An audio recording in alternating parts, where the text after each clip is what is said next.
Doktor, bila sebut pasal bulan Ramadan ni, ibu bapa lah paling, orang kata paling penat ataupun paling letih untuk menguruskan rumah tangga, di mana nak kena bangun sahur, kemudian nak kena sediakan persiapan untuk berbuka puasa.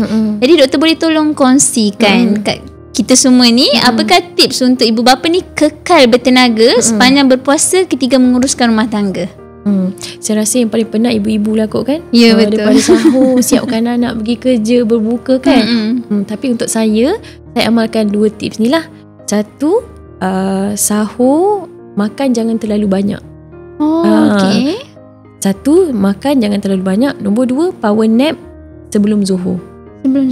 Power nap. Benda ni memang sangat membantu saya lah. Okay, kenapa saya kata jangan makan banyak?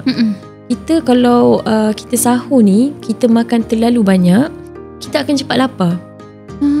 Sebab insulin kita dirembeskan untuk convert gula dalam darah tu, dan dia stay dalam kita punya saluran darah dan dia menanti makanan.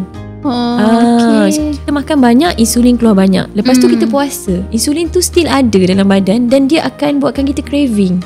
Nanti kalau pada time pukul 10 kita akan lapar. Dan rasa lapar daripada awal kan.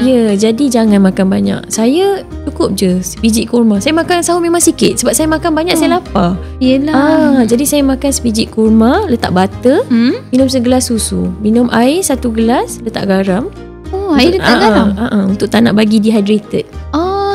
Tips menarik tu. Itu saja saya buat dan saya memang tak lapar. InsyaAllah.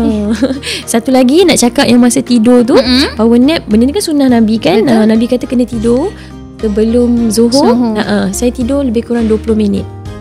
Cukup 20 minit, tak boleh lebih 30 minit. Kalau lebih 30 minit, badan kita akan jadi lemah. Waktu kita tidur tu, kita punya otak akan rehat, kita punya stress hormon kortisol akan turun. So kita punya badan akan recharge. Bila kita bangun, kita boleh fokus tau.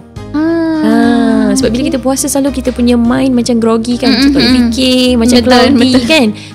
So lepas tidur tu you cuba try, you akan rasa lebih fokus. Itu 2 tips bagaimana kekal bertenaga sepanjang Ramadan. Yang pertama, doktor sharekan kita kena kurangkan makan ketika sahur. Yang kedua, kailullah orang panggil, tidur sebelum zuhur.